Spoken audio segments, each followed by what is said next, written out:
Video शुरू करने से पहले विशाल कंस्ट्रक्शंस को 5 नई महिंद्रा ब्लेजो X49 का बहुत बहुत कॉन्ग्रेचुलेशंस। साथ ही साथ विन विन महिंद्रा जिन्होंने इन गाड़ियों को विशाल कंस्ट्रक्शंस को दिलवाने में हेल्प करी, उनको भी बहुत बहुत कॉन्ग्रेचुलेशन। सारी बिहाइंड द व्हील्स आपको happy and safe trucking wish करती है और उम्मीद करते हैं कि आप इन गाड़ियों से बेहद खुश होंगे। भारत में जब भी 16 चक्का गाड़ी की बात आती है तो ट्विन लिफ्ट एक्सल के बारे में ज्यादा सोचा जाता है। कारण है कि उसको 14 टायर और 12 टायर की तरह उपयोग करने की क्षमता, यानी कि अगर 2 लिफ्ट एक्सल हो गई तो हम उसको 1 या 2 एक्सल उठा के 12 या 14 चक्का कभी भी बना सकते हैं। 2 लिफ्ट एक्सल के साथ आने वाले 49 टन ग्रॉस व्हीकल वेट में भारत में सिर्फ 2 ट्रक्स हैं, महिंद्रा ब्लेजो X49 और टाटा 3925। आज हम बात करने वाले हैं महिंद्रा ब्लेजो X49 के बारे में। इस ट्रक के बारे में क्या अच्छी बातें हैं, क्या बुरी बातें हैं, इस ट्रक को क्या चीजें खास बनाती हैं, और मैं आपको इसकी कीमत बताऊंगा, माइलेज बताऊंगा, मेंटेनेंस बताऊंगा, वारंटी बताऊंगा। सारी बातें हम इसके ट्रक के बारे में करने वाले हैं, तो आप इस वीडियो को आखिर तक जरूर देखिएगा। साथ ही साथ अगर आपने अब तक चैनल को सब्सक्राइब नहीं किया है तो प्लीज सब्सक्राइब कर लीजिए। मैं आपके लिए डेली ऐसे ही वीडियोस लेके आते रहता हूँ। और अगर आपको ये ट्रक खरीदना है तो डिस्क्रिप्शन में एक व्हाट्सएप का लिंक है, आप वहां जाके अपनी इंक्वायरी डाल सकते हैं।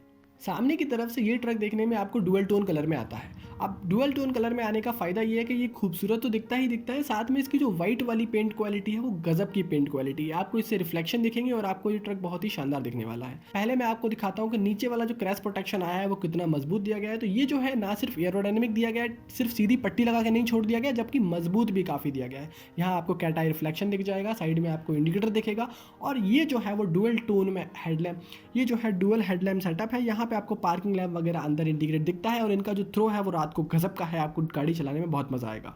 बम्पर 3 पीस में मिलता है, ये वाला जो पीस है वो अलग है, लाइट वाले जो असेंबली है वो अलग है। इससे आपकी रिपेयरिंग कॉस्ट काफ़ी कम हो जाती है। आपको यहाँ पे महिंद्रा ब्लेजो X49 की बैजिंग मिलती है, और इसके अलावा आपको यहाँ बीच में ब्लैक पियानो में लोगो मिलेगा महिंद्रा का। इसके अलावा यहाँ पे महिंद्रा 3D में एम्ब्रोस किया गया है। हैंडल्स वगैरह की क्वालिटी जबरदस्त है, आप इजीली ग्रैब करके जो है शीशा साफ करने के लिए जा सकते हैं। सिंगल पीस विंडशील्ड है, फ्रंट ब्लाइंड स्पॉट मिरर आपको इस गाड़ी में देखने को मिल जाता है। कोई लोग इसको जो है फ्रंट प्रॉक्सिमिटी मिरर भी कहते हैं, पर काम वही है कि सामने की तरफ देखने में मदद करता है। पूरी बॉडी में आपको सामने की तरफ कोई भी ऐसी चीज़ नहीं दिखेगी जो आपको सामने आ रही हो या आपको ऑड लगे। काफ़ी बढ़िया तरीके से इस गाड़ी को जो है पूरा कैरी आउट किया गया है। सामने की तरफ से ग्रिल देखने में काफ़ी बढ़िया लगती है, सुलझी हुई लगती है। 7 स्लॉट महिंद्रा की ग्रिल है, हवा लेती है अंदर। 7.2 लीटर का जो इंजन है उसको हवा यहीं से मिलती है। कोई समस्या कहीं भी आपको नहीं लगेगी इस ग्रिल में, और आपको देखने में बहुत ही अच्छी लगती है। कुछ हट के जो है वो कहते हैं कहीं ना कहीं वो जो लगती है। यहाँ आपको BS6 की badging, fuel smart, M power की पेटेंट टेक्नोलॉजी जो महिंद्रा के पास है वो है। चलिए केबिन के अंदर चलते हैं। आपको 4 स्पोक का स्टीयरिंग व्हील मिलता है, बहुत ही बढ़िया है ये पकड़ने में। इस पे इतनी अच्छी रबराइज्ड फीलिंग है कि जब आप लंबे टाइम पे भी चलाएंगे ना, तो आप इसको एक बार मोड़ते टाइम छोड़ेंगे तो आपको कोई दिक्कत इसमें नहीं आने वाली है। तो ये स्टीयरिंग व्हील के बारे में पॉजिटिव है। पूरा हॉर्न है, आप अंगूठे की मदद से कहीं से भी हॉर्न रीच कर सकते हैं। यहाँ जो आपको वाइपर्स देखने को मिल जाएंगे, तो इसमें भी इंटरमीडिएट हाई लो सेटिंग मिलती है। पानी वगैरह आता है, इसके लिए मिस्ट दे रखा है। और यहाँ पे जो है आपको दिखेगी लाइट्स के कंट्रोल, तो आप डिफॉगर वगैरह यहाँ से चला सकते हैं, जो नीचे वाली लाइट्स दे रखी हैं, और यहाँ से आप जो है नॉर्मल लाइट्स को ऑपरेट कर सकते हैं, पार्किंग वगैरह सारी चीज़ यहाँ से हो जाएगी। ये इंस्ट्रूमेंट क्लस्टर है, इसके बारे में थोड़ी देर बाद बात करेंगे। पर यहाँ पे आपको जो है वेंट मिलता है। अब इसमें AC ऑप्शनल आता है, आप चाहें तो ले सकते हैं, आप चाहें तो नहीं ले सकते हैं। तो अभी इसमें AC नहीं है, इसलिए ये जो है सिर्फ वेंट है AC का, जिससे हवा आती है। पे आपको लॉक अनलॉक का प्रोविजन मिलेगा, यहाँ से आप जो है गेट को खोल सकते हैं। इसकी क्वालिटी भी कार जैसी है, कोई ऐसी क्वालिटी नहीं है, और शीशा भी बहुत जल्दी उतरता चढ़ता है। तो ये एक अच्छी चीज़ मुझे इसके बारे में लगी। क्वालिटी वगैरह हर जगह फील करेंगे तो आपको मजा आएगा कि यार मतलब नहीं, कमर्शियल व्हीकल में भी जबरदस्त क्वालिटी दे रखी है। अब यहाँ मैं बात करूँ तो बिल्कुल ड्राइवर के हाथ के रीच पे यहाँ पे टर्बो मोड है, हैवी मोड है, लाइट मोड है। आप खाली गाड़ी चला रहे हैं तो लाइट मोड चलाइए, आपका लोड थोड़ा बहुत है, अंडर लोड में गाड़ी है तो यहाँ चलाइए। हैवी अगर आपका हो गया बहुत ज़्यादा, टर्बो मोड है आपके लिए। रीजनरेशन का स्विच है, जब रीजनरेशन पे गाड़ी आ जाती है, एड ब्लू रीजनरेशन पे आ जाता है, ये दबा के आप रीजनरेट करेंगे। यहाँ पे आपको जो फ्रंट और रियर के लिए स्विचेस वगैरह मिलते हैं, यहाँ से रीजनरेशन ऑफ करने के लिए स्विच मिलता है।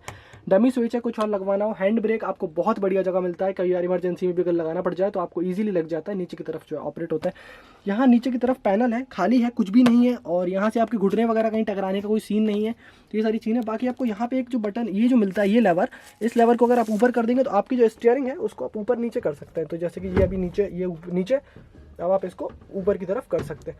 तो ये एक आपको एडजस्टमेंट मिलता है स्टीयरिंग को लेके। और बाकी आपको हेडलाइट लेबलिंग यहाँ मिल जाती है, यानी कि अगर आपकी जब ओवरलोड में गाड़ी थोड़ी बहुत पीछे से दब रही है तो आप इस गाड़ी को लेबल करने के लिए हेडलाइट्स को रोड पे पड़े, इसके लिए ये कर सकते। चाबी वगैरह आपकी यहाँ लगी हुई है, तो इसमें कोई आपको दिक्कत नहीं होगी।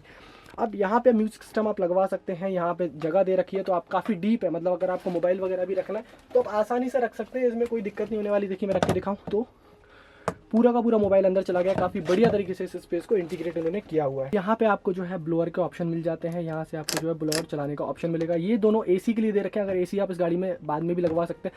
अगर एसी वेसी का कोई सीन है तो वो यहाँ से हो जाएगा। अब यहाँ पे आपको मोबाइल चार्जिंग के लिए 12 वोल्ट का चार्जिंग सॉकेट मिलता है, और नीचे की तरफ आपको यहाँ और स्पेस मिलता है, यूटिलिटी काफ़ी बढ़ जाती है आपकी।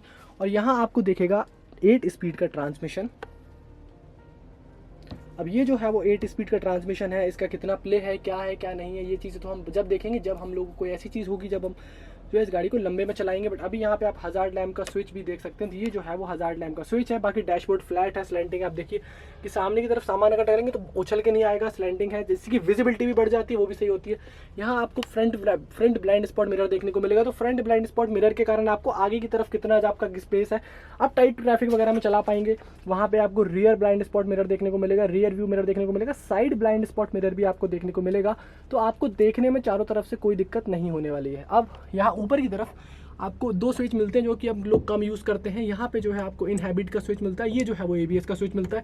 4 आपको डमी आइकन्स मिल जाते हैं, अगर आपको स्विच वगैरह लगाने हैं बाद में तो आप लगा सकते हैं। इस प्लेट को आप इजीली खोल भी सकते हैं। अब यहाँ पे आपको स्पीकर्स वगैरह देखने को मिलेंगे, अगर आप इसमें स्पीकर म्यूजिक सिस्टम कंपनी से लगवाते हैं, वैसे आप बाहर से लगवा सकते हैं, यहाँ से ये ईजिली खुल जाता है। यहाँ आपको काफ़ी डीप स्पेस देखने को मिलेगा, पर ये कवर नहीं है, मतलब इस पर कोई कवर नहीं लगा हुआ है। आप चाहे तो बॉडी बिल्डर से ईजिली लगवा सकते हैं, अगर आपको लॉकेबल चाहिए तो ये जो चीज़ें हैं यहाँ से ये दोनों ही जो है लॉकेबल हो जाते हैं। तो ये जो है काफ़ी डीप स्टोरेज दे रखी है, वहाँ दोनों तरफ ऊपर की तरफ आप स्पेस प्लेस कर सकते हैं। स्लीपर बर्थ पे आपको वो छोटा सा शीशा दे रखा है और वो सारी चीज़ें। स्लीपर बर्थ जो है ऊपर है, इसके नीचे जो है बंक स्टोरेज है, तो आप जो है इसको खोल सकते हैं। ये जो है 3 कंपार्टमेंट्स में आपकी ये वाली स्टोरेज खुल जाती है। ऊपर सोते हैं काफ़ी ज़्यादा, ये जो है वो लगभग बढ़िया है, इसमें कोई दिक्कत नहीं है। काफ़ी चौड़ी है, जितना चौड़ा केबिन है उतना चौड़ा है। हालांकि वहाँ कोई पॉकेट्स वगैरह नहीं मिलती है आपको पीछे की तरफ, वहाँ पे आपको एक हुक मिलता है कुछ सामान टांगने के लिए, और यहाँ पे भी आपको कोई ऐसी चीज़ नहीं मिलती इसे आप स्टोर कर पाए। बाकी आपको एयर वेंटिलेशन के लिए ये सारी चीज़ें मिल जाती हैं। यहाँ से आपको पूरी की पूरी गाड़ी भी दिखेगी कि गाड़ी जो है कितनी बड़ी है, क्या नहीं है।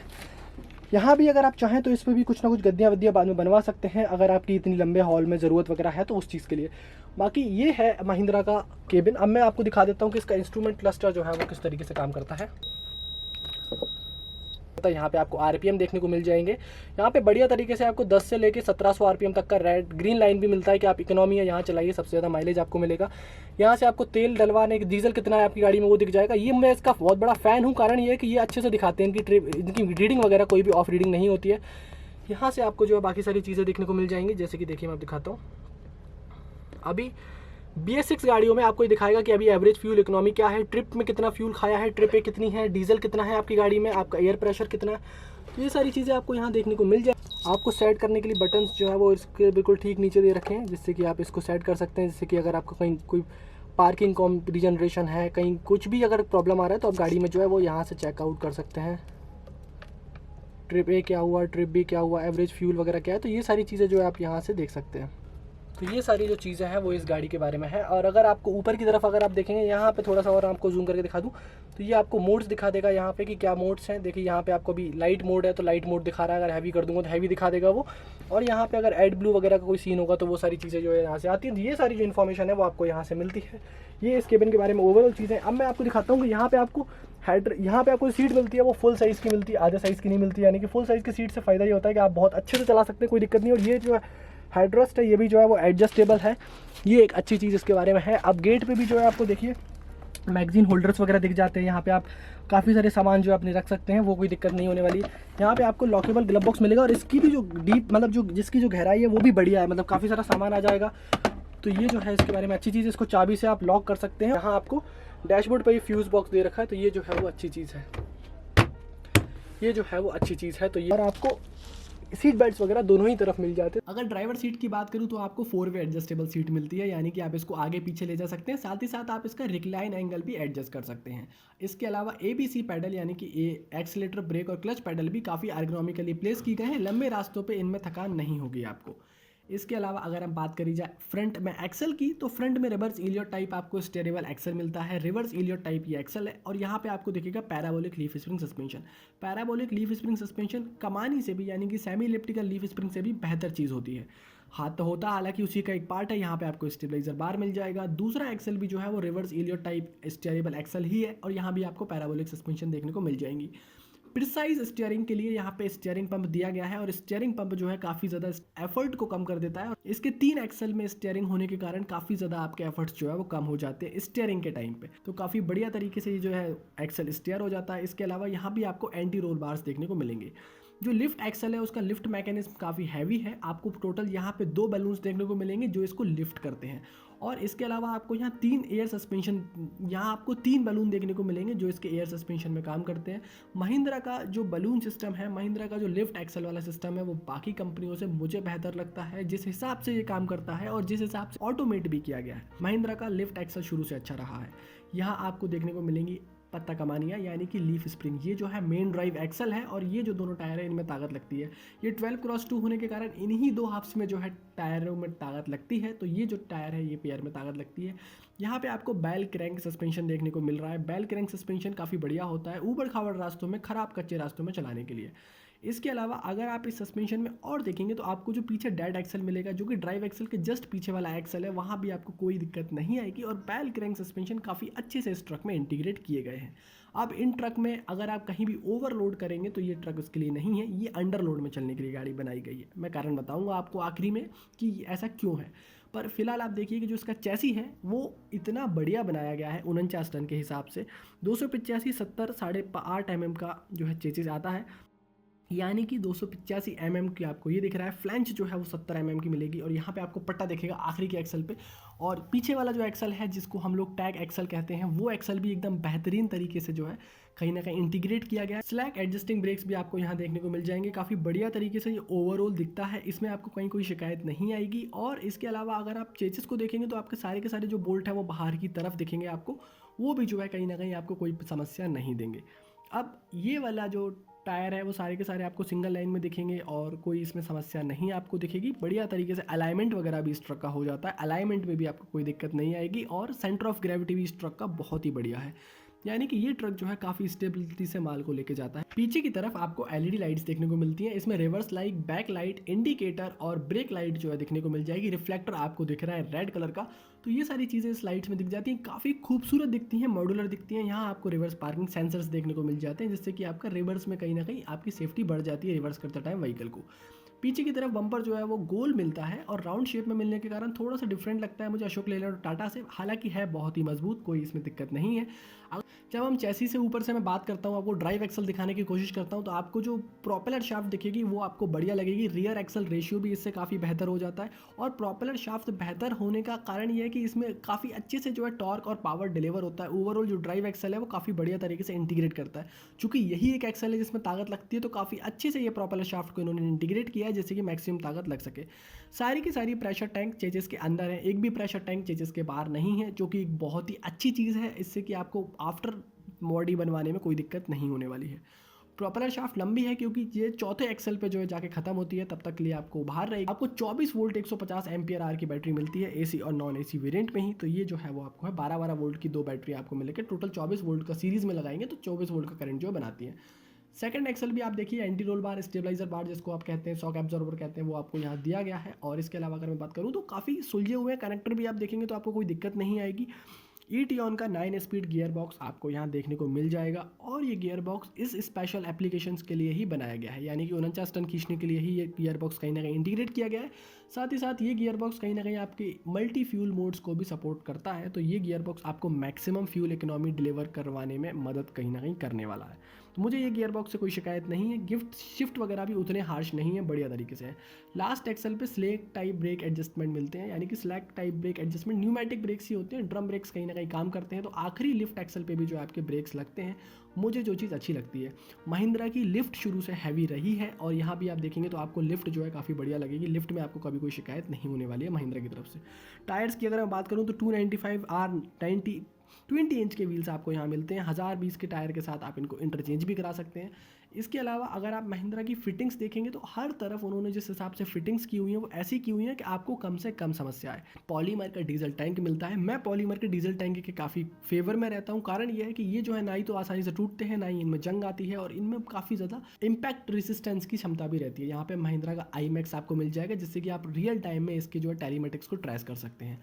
अब आपको यहाँ साइड में दिखेगा कि जिस हिसाब से इस टैंक को ड्राइवर साइड लगाया गया है वो कहीं ना कहीं आपको फ्यूचर में हेल्प करने वाला है। और यहाँ आपको दिखेगा 50 लीटर का एडब्ल्यू टैंक। अब 50 लीटर का जो एडब्ल्यू टैंक है वो कहीं ना कहीं लंबे अंतराल पे आपको एडब्ल्यू रिफिल करना पड़ेगा। और साथ ही साथ महिंद्रा का जो आफ्टर एग्जॉस्ट ट्रीटमेंट सिस्टम है वो कहीं ना कहीं मुझे बेहतर लगता है कि ये थोड़ा सा अच्छे से इंटीग्रेट महिंद्रा ने किया हुआ है। कम एडब्ल्यू भी खाता है और इसकी भी जो आप पाइपिंग देखेंगे, वायरिंग देखेंगे, वो बढ़िया तरीके से हो रखी है। यहाँ भी आपको कोई दिक्कत इसमें नहीं आने वाली है। एयर फिल्टर के लिए एयर इनटेक जो है ऊपर दिया गया है और ये बहुत बढ़िया है। ऐसा हमने हाईवास में देखा था जो गंदे रास्तों पे चलते हैं, जो खराब सड़कों पे चलते हैं, पर एक 31 फीट लंबे ट्रक में देखना बहुत ही अच्छी बात है कि इस हिसाब से इन्होंने जो है दिया हुआ है। अब चलिए चलते हैं स्टूडियो में और इस ट्रक के बारे में जो बातें रह गई हैं हम वो बातें और कर लेते हैं। दोस्तों, अब आपने ब्लेजो X49 ट्रक देखा और आप लगभग समझ गए होंगे कि ये ट्रक कैसा है कैसा नहीं है। अब मैं आपको कुछ ऐसी चीज़ें बता देता हूँ जो इस ट्रक के बारे में इस वीडियो में मैं अभी तक नहीं बता पाया हूँ। सबसे पहले तो इसमें जो इंजन आता है वो 7.2 litre M power 24 valve 6 cylinder fuel smart CRD engine मिलेगा आपको। 276 हॉर्स पावर की पावर 2200 आरपीएम पे और 1050 न्यूटन मीटर का टॉर्क 1200 से लेकर 1700 आरपीएम के बीच में। इसमें 9 स्पीड का ETN का गियर बॉक्स लगाया मैंने बताया था, जो कि 365 mm के क्लच से जो है इंजन को व्हील बॉक्स से कनेक्ट करता है। तो इसमें आपको कोई दिक्कत नहीं आएगी। क्लच का साइज भी ठीक है, मतलब कंप्लेनेबल नहीं है ये भी चीज़। ग्रेडेबिलिटी आपको 25% की मिलती है और इतनी बड़ी गाड़ी में जिसमें सिंगल एक्सल चल रहा है उसमें 25% की ग्रेडेबिलिटी काफ़ी बढ़िया है। इसमें अभी आपको कोई दिक्कत नहीं होगी और कंपटीशन में भी आपको इतनी ही ग्रेडेबिलिटी मिलती है। फ्रंट में आपको पैराबोलिक लीफ स्प्रिंग सस्पेंशन मैंने दिखा दी, पीछे की तरफ आपको बैल क्रैंक्स टाइप सस्पेंशन दिखने को मिलती है, यानी कि पट्टा कमानियों के साथ में आपको जो एक बैल क्रैंक दिखता है, जैसे कि आपका स्टेबल बहुत रहती है गाड़ी, गड्ढे वगैरह में गाड़ी चली जाए तो स्टेबिलिटी रहती है, वो एक चीज़ आपको देखने को मिलेगी। अब ब्रेक्स जो है वो 10 बार प्रेशर पे काम करते हैं। ABS ब्रेक्स आते हैं और fully dual cam S cam brake है। और ड्रम ब्रेक्स जो होते हैं डुअल लाइन ABS होने से फ़ायदा ये होता है कि आपके ब्रेक कभी भी चिपकते नहीं है, आपके टायर स्किड नहीं करेंगे। और इसमें जो है वो 12 व्हील अप्स हैं। 6 एक्सल के 12 एंड पे ही आपको ब्रेक देखने को मिलेगा। कोई भी एक्सल ऐसा नहीं है जिसमें ब्रेक नहीं लग रहा हो। काफ़ी बढ़िया तरीके से एक्चुएटर काम करता है और प्रेशर टैंक जो है वो इतनी जल्दी फिलअप हो जाते हैं। बड़ा जो है कंप्रेसर दिया हुआ है महिंद्रा ने, क्योंकि इतनी लंबी गाड़ी है, 2 लिफ्ट एक्सल लगा रखे और 8 बलून जो है इस टोटल लगे हुए हैं। 4 जो बलून है वो एयर सस्पेंशन का काम करते हैं, बाकी आपको लिफ्टिंग मैकेनिज्म में भी काम करते हैं, तो वो भी काफ़ी सारी चीज़ें हैं। तो आपको 10 बार का प्रेशर जो है वो मिलेगा इस पूरे उसमें और काफ़ी अच्छे से मिल जाता है। इसमें कोई ऐसी दिक्कत नहीं आती है आपको। काफ़ी आइडियल, आपको बहुत देर तक खड़ा नहीं रखना पड़ेगा आपको, वो सारी चीज़ें। 284 mm का ग्राउंड क्लियरेंस है, बहुत ही बढ़िया है, मतलब इसमें आपको कोई शिकायत नहीं होनी चाहिए मेरे हिसाब से। महिंद्रा एक ऐसी कंपनी है जो ट्रांसफरेबल वारंटी देती है। मेरा बहुत जल्दी एक वीडियो आने वाला है जिसमें मैं वारंटी समझाऊंगा कि कंपनी ड्राइव लाइन पे वारंटी देती है, कंप्लीट व्हीकल पे वारंटी देती है, किस वारंटी का क्या मतलब होता है, हम वो सब बहुत जल्दी देखने वाले हैं। पर अभी आप इतना समझिए वो 6 साल या 6 लाख किलोमीटर की ट्रांसफरेबल वारंटी देती है, यानी कि इस दौरान आप ट्रक किसी को बेच भी देते हैं तो वो वारंटी जो है ट्रांसफर हो जाती है। नहीं तो मोस्टली कंपनीज का ऐसा है कि जो फर्स्ट ओनर तक जो है वो लिमिटेड रहती है। तो वो एक चीज़ मुझे महिंद्रा के बारे में अच्छी लगती है। इसका मेंटेनेंस काफ़ी कम है, 90,000 किलोमीटर पे इसका इंजन ऑयल चेंज होता है। गियर बक्सा का जो है वो गियर बॉक्स का जो ऑयल है वो 1,20,000 किलोमीटर पे चेंज होता है। एक्सल ऑयल 1.5 लाख किलोमीटर पे चेंज होता है। क्लच ऑयल भी जो है वो 60,000 किलोमीटर पे चेंज होता है। तो काफ़ी लंबे अंतराल पे चेंज होता है, तो काफ़ी ज़्यादा मेंटेनेंस इस ट्रक का नहीं मुझे लगता है कि इसका है। आपको ये गाड़ी 29 फीट और 31 फीट लोडिंग स्पैन में मिलेगी, यानी कि आपको जो चेसिस मिलेगी वो 29 फीट की मिलेगी और 31 फीट की मिलेगी। जो भी आपको बेहतर लगे वो आप ले सकते हैं। तो 29 और 31 फीट का ऑप्शन आपको इस गाड़ी में मिलने वाला है। मैं बात करता हूँ आपसे कीमत के बारे में। तो देखिए, इस गाड़ी का जो कीमत निकल के आता है वो लगभग 45 लाख रुपए निकल के आता है। और कीमत जो है स्टेट के हिसाब से, जगह के हिसाब से वेरी कर सकता है। हर महीने जो है कीमतें अपडेट होती हैं, तो मैं आपको कीमत फिक्स नहीं बता सकता हूँ। टेंटेटिव प्राइस जो है इसकी वो लगभग 45 लाख रुपए है 16 चक्का गाड़ी की। इसके अलावा इसका जो माइलेज निकल के आता है, इसमें 3 मोड दे रखे हैं। एक टर्बो मोड है आपके सामने, एक जो है लाइट मोड है, एक हैवी मोड है। अब देखिए, अगर आप मोड्स को ठीक से यूज़ करते हैं, ड्राइवर आपका ठीक यूज़ करता है, ओवर ड्राइव गियर बॉक्स जो 9 स्पीड का है उसको आप ठीक से यूज़ कर लेते हैं, तो आपको माइलेज मिल जाएगा लगभग 3.5 भी मिल सकता है। और अगर आप घाट चढ़ा रहे हैं, गाड़ी जो है वो फुल लोडेड है और आपकी रोड वगैरह ठीक नहीं है, बार बार गियर चेंज हो रहे हैं, तो आपको जो माइलेज मिलेगा वो लगभग मिलेगा 2.5 से 3 के बीच में। और किसी भी कॉम्पिटिशन से ये गाड़ी ज़्यादा माइलेज देती है, ये मेरा वादा है। आप मुझसे चलवा लीजिए ये गाड़ी, मैं आपको जो माइलेज कह रहा हूँ वो निकाल कर दिखा दूंगा, क्योंकि मैं इस गाड़ी को जल्दी ही चलाने वाला हूँ। क्योंकि हम टैंकर जब बन जाएगा पूरा इस गाड़ी का, तो उसके बाद मैं आपको ये गाड़ी चला के भी दिखा दूंगा कि गाड़ी में जो है कैसा क्या माइलेज आ रहा है। तो कुछ एक लंबा जो है इसका रिव्यू भी एक कर लेंगे, ओनर रिव्यू भी कर लेंगे और लंबा रिव्यू मैं आपके सामने भी लेके आऊँगा। तो मतलब इसमें चलाने के ऊपर है कि आप गाड़ी कैसे चला रहे हैं। बाकी 3 से लेकर 3.5 के बीच में माइलेज आपका इसमें काफ़ी आसानी से। अब बात आती है कि इस गाड़ी को किसको खरीदना चाहिए। देखिए, सबसे बेहतरीन है ये टैंकर ले जाने के लिए। टैंकर में आप चाहे पेट्रोल का टैंकर हो जाए, चाहे आपका वेजिटेबल ऑयल का टैंकर हो जाए, चाहे आपका मिल्क टैंकर हो जाए, वाटर टैंकर हो जाए, किसी भी तरीके का टैंकर हो, आपको इसमें बनवाने में कोई हिचक नहीं होनी चाहिए। और मैक्सिमम ये गाड़ी जो है टैंकर एप्लीकेशंस के लिए ही बिकती है।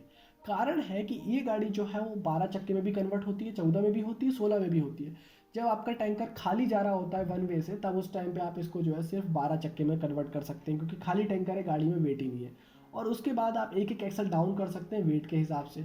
साथ ही साथ सीमेंट लोडिंग के लिए भी ये गाड़ी बढ़िया है, स्टील लोडिंग के लिए भी ये गाड़ी बढ़िया है कि अगर आपकी गाड़ी एक तरफ से खाली जा रही है तो उसमें भी कोई दिक्कत नहीं है। तो अगर आपको स्टील लोड करना है, सीमेंट लोड करना है, तो इस गाड़ी से बेहतरीन कोई गाड़ी मुझे अभी फ़िलहाल नहीं दिखती है मार्केट में। क्योंकि या तो कोई दूसरी गाड़ियाँ आती है तो उनमें इतने फीचर्स नहीं आते हैं, केबिन उतना कंफर्टेबल नहीं है, उनकी माइलेज इतनी बढ़िया नहीं है, या फिर कई बार अगर मान लो कि मैं ये सब चीज़ें छोड़ भी दूँ कि मेरे को माइलेज वगैरह भी नहीं देखना है, ये सब चीज़ें नहीं देखना है, तो मुझे कहीं ना कहीं ऐसा लगता है कि वो जो गाड़ियाँ हैं वो उतना टर्न अराउंड टाइम नहीं दे पाएंगी, उतने जल्दी इतने कंफर्ट से नहीं दे पाएंगी। तो आपको एक हायर प्रॉफिट के लिए अगर गाड़ी लेनी है, बढ़िया रेवेन्यू कन्वर्ट करना है, तो आप महिंद्रा ब्लेजो X49 को ले लीजिए। और ये सारी बातें थी महिंद्रा ब्लेजो X49 के बारे में। अब इस गाड़ी के कंपटीशन में 16 टायर में आज की डेट में 2 एक्सल लिफ्ट होने वाली सिर्फ एक ही गाड़ी आती है, वो है टाटा की 3925। अब टाटा की 3925 लेने से बेहतर है कि टाटा के पास 4825 भी है। तो आप ट्विन एक्सन वहाँ ना लेके आप यहाँ ट्विन एक्सन ले लीजिए और वहाँ पे आप 4825 की तरफ ज़्यादा देखिए, तो वो आपको बेहतर रहेगी गाड़ी। क्योंकि टाटा का जो है ट्विन एक्सल मैंने उतना सक्सेस नहीं देखा है। मुझे पीछे वाला जो टैग एक्सल कहते हैं जिसको, वो टाटा का उतना सक्सेस नहीं है। महिंद्रा में वो कहीं ना कहीं सक्सेस है, क्योंकि महिंद्रा में ट्रिपल बैलून दे रखे और इसका लिफ्टिंग मैकेनिज्म भी मुझे बेहतर लगता है। तो ये सारी चीज़ें हैं इस गाड़ी के बारे में। अब एक और बात जो आपके मन में आ रही होगी कि यार महिंद्रा है, मतलब पार्ट्स मिलेंगे कि नहीं मिलेंगे, बाहर मार्केट में कोई मैकेनिक काम कर लेगा क्या, या कुछ ऐसी बातें जो महिंद्रा को लेके आपके मन में आ रही हो। तो देखिए, अगर आपके पास महिंद्रा की गाड़ी है तो महिंद्रा वाले आपको over the clock 24/7 support provide करते हैं। कंपनी का बंदा आएगा, आपकी गाड़ी जो है overall maximum time up time में रहेगी, और ये लोग एक दिन में जो है मोस्ट प्रोबेबली एक दिन में जो है सर्विस का वादा वगैरह भी करते हैं। कंपनी में इनके सारे ही पार्ट्स अवेलेबल हो जाते हैं। अगर आपकी आदत है कि आप मार्केट से कोई भी पार्ट खरीद के मंगाना चाहते हैं, कि जैसे कमिंस के इंजन में कोई भी पार्ट डल जाता है, तो आपको अगर वैसी आदत है तो आपको फिर महिंद्रा की गाड़ी उतनी अच्छी नहीं लगेगी, क्योंकि इसमें लोकल मैकेनिक इतना काम नहीं कर पाता है।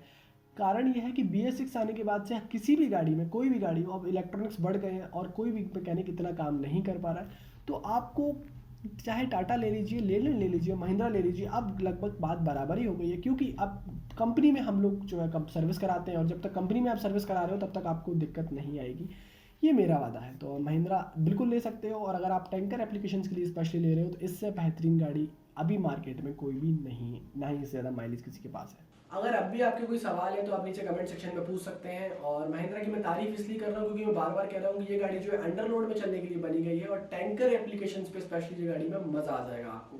तो ये दो चीज़ों का ध्यान रखिएगा, और माइलेज जो मैंने बताया वो आपको मिल जाएगा। अगर दोस्तों आपको वीडियो पसंद आया तो लाइक शेयर सब्सक्राइब आप कर सकते हैं, फ्री है आपके लिए। तब तक के लिए दोस्तों हेलमेट पहनिए, सीट बेल्ट पहनिए, सुरक्षित चलिए, इंश्योरेंस वक्त से पहले रेन्यू करा लीजिए, और ट्रैफिक पुलिस से कभी बचे करिए। मिलता हूँ आपसे बेहद जल्द ऐसे किसी वीडियो में। तब तक के लिए नमस्कार, जय हिंद, और वीडियो शेयर जरूर कर दीजिए अपने ट्रक वाले भाइयों से। तब तक के लिए नमस्कार, जय हिंद।